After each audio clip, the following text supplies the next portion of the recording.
ராஜநாயகம் எங்கள் நண்பர். அவர் வரைக்கும் எங்கள் சங்க உறுப்பினராக பார்த்துருக்கோம், இயக்குனராக பார்த்துருக்கோம். இப்போ ஒரு அதிசயமாக பார்க்குறேன். படிக்கலை என்று பட்டம் படித்த கவிஞர் மாதிரி கவிதை எழுதியிருக்கிறாரு, கவிதை வாசிக்கிறாரு.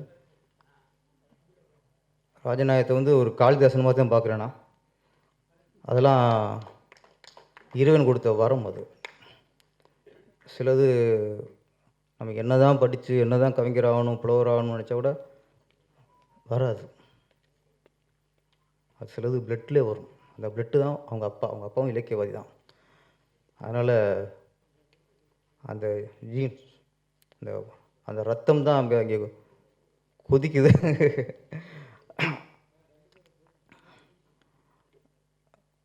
நம்ம நண்பர் மங்கை அருராஜன் ஒரு கேள்வி கேட்டார்.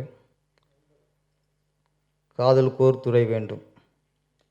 வெற்றி பெற்ற காதலுக்கா, தோல்வியுற்ற காதலுக்கா? காதலுக்கு தோல்வியே இல்லை. ஒருத்தன் காதலிச்சாலே வெற்றி தான்.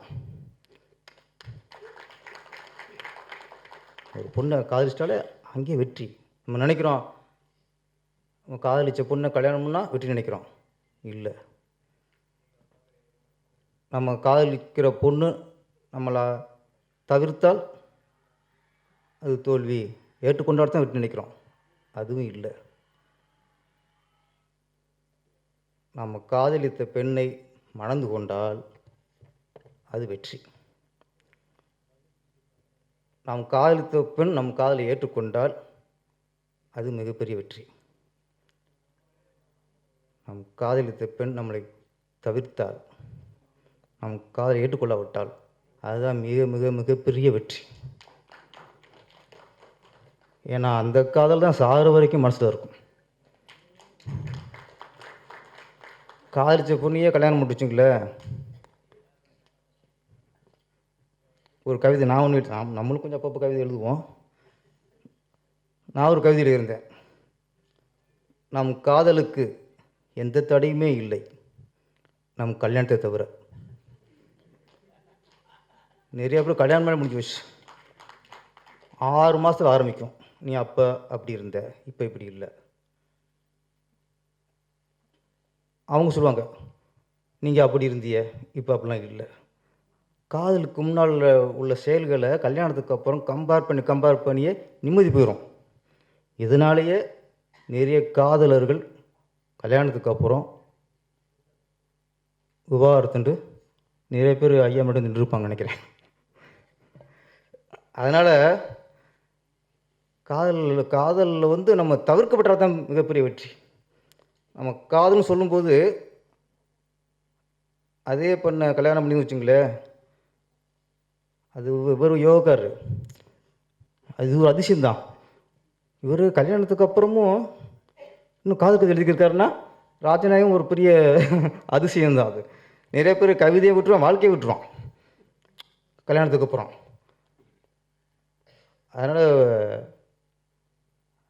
ஒரு காதல் அப்படின்னு ஒரு வார்த்தை கேள்விப்பட்டால் நமக்கு உடனே முதல் காதலிச்ச பொண்ணு ஞாபகத்துக்கு வரணும், அந்த முகம் ஞாபகத்துக்கு வரும். ஒரு காதல் சீன் பார்த்தா டக்குன்னு முதல்ல காதலிச்ச பொண்ணு ஞாபகத்துக்கு வரும். அதான் எல்லாருக்கும் காதல்னாலே நம்ம முதல்ல லவ் பண்ண அந்த பெண்ணின் முகம், அவளை காதலித்த அந்த காலங்கள், காதலிக்க நம்ம போராடின அந்த போராட்டங்கள் எல்லாமே ஞாபகத்துக்கு வந்துட்டே இருக்கணும்.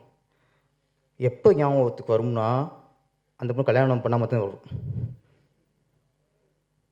கல்யாணம்ட்டா கிடைச்சதுக்கப்புறம் எதுவுமே அதோட அருமை தெரியாது.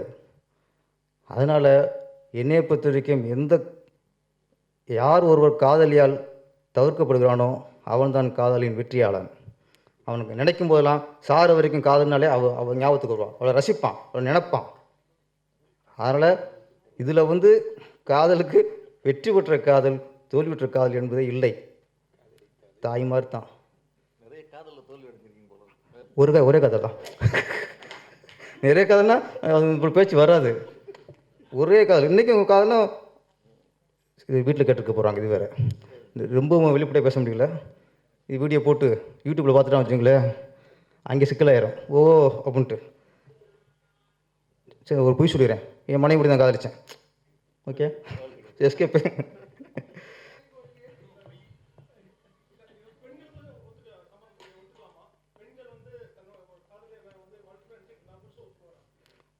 ஒத்துக்கணும். அப்புறம் ஆணுக்கு என்ன பெண்ணுக்கு என்ன? ஆணுக்கு வந்தாலும் காதல், பெண்ணுக்கு வந்தாலும் காதல். நம்ம என்ன பண்ணுவோம், காதல் ஒரு காதல் பாட்டை பார்க்கும்போது நம்ம காதல் நினைக்கிறத வெளிப்பட சொல்லிடுவோம். பெண்கள் சொல்ல மாட்டாங்க. சொன்னால் நீங்கள் விட மாட்டீங்க. அங்கேயே அடிமைத்தன ஆரம்பிச்சிருது. உங்களுக்கு பயந்து அவங்க வெளியே சொல்லாமல் இருக்காங்க தவிர, என்ன அவங்களுக்கும் காதல் இருக்கும், அவங்களுக்கும் உணர்வு இருக்கும். புரியும்படி சொல்கிறேன். தம்பி தம்பி நல்லா ஃபோக்கஸ் பண்ணணும். ஃபோக்கஸ் கிளியராக தான் எல்லாம் சரியாக இருக்கும். கேமராமேன் இப்போ நிறைய ஆண்கள் வந்து பெண்களை நம்பி கல்யாணம் உடனே அப்படி வெளிப்படையாக பேசுகிறாரு அவர். கல்யாணம் உடனே நான் வெளிப்படையாக அவனுக்கு பேசிடுறேன், நான் காலேஜ் படிக்கும்போது இப்படி பொண்ணு லவ் பண்ணேன், இப்படி ஆகி போச்சு. இவர் வெளிப்படையாக இருக்காராம், சொல்லிடுவார். அது பின்னாடி ஆப்பு அப்புறம் வரும், அது வேறு விஷயம். ஆனால் பெண்கள் சொல்லலாம், ஆண்கள் அங்கேயே ஆஃப் ஆயிடுவான். அந்த இன்னும் சமூகத்தில் பெண்களோட ஒரு காதலை நம்ம முழுசாக புரிஞ்சுக்கிற தன்மை இன்னும் ஆண்களுக்கு இல்லை அப்படிங்கிறது அங்கே தவறு ஆண்கள் மேலே தான், பெண்கள் மேலே இல்லை. அப்புறம் காதலுக்கோர் துறை வேண்டும், ஒரு நல்ல விஷயம் அது. எதுக்கும் துறை இருக்குல்ல, எல்லா துறைக்கும் அமைச்சர் இருக்கார். காதலுக்கு ஒரு துறை வந்து அதுக்கும் அமைச்சர் போடணும்ல. அது எந்த அடிப்படையில் போகிறது? நம்ம இப்போ நிதியமைச்சர்னா அவருக்கு அந்த கணக்கு ஒழுங்கு தெரியணும், கணக்கு படிச்சிருக்கணும், எல்லாம் அது தெரியணும். அது மாதிரி இப்போ கல்வித்துறைனா, ஆனால் இங்கே நம்ம தமிழ்நாட்டை அப்படி இல்லை. கல்வித்துறைக்கு படித்தவர் தான் அமைச்சராங்கிறதும் இல்லை, ஜெயிச்சிருந்தா போதும், ஓட்டு வாங்கியிருந்தா போதும், அப்படி ஆகிப்போச்சு. காவல்துறைக்கு அப்படி என்ன தகுதி வேணுங்கிறதே இன்றைக்கி கொஞ்சம் நம்ம ராஜநாயகம் வந்து சொல்லியிருக்காரா? ஓகே, அப்போ நான் அதை படிச்சிட்டேன். எனக்கு என்னென்னா, எந்த துறையில் அமைச்சர் வந்தாலும் அதில் லஞ்சம் இருக்குது, ஊழல் இருக்குது, கோடிக்கணக்கில் கொள்ளடிக்கிறாங்க. காதல் துறையில் அடிக்க முடியாதியா? காவல்துறைக்கு அமைச்சராக இருந்தால் அவங்கள லஞ்சம் ஊழல் எதுவும் பண்ண முடியாது. அதனால் நிறைய துறை காவல்துறைக்கு அமைச்சராகிறதுக்கு கொஞ்சம் யோசிப்பாங்க. அவர் வந்தார்னா அவர் நியாயமான அமைச்சராக இருப்பார்.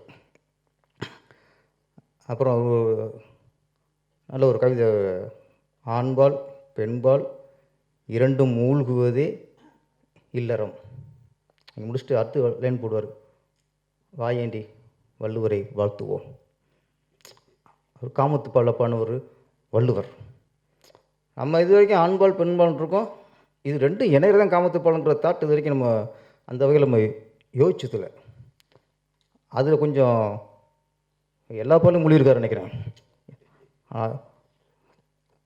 தமிழ் உண்மையிலேயே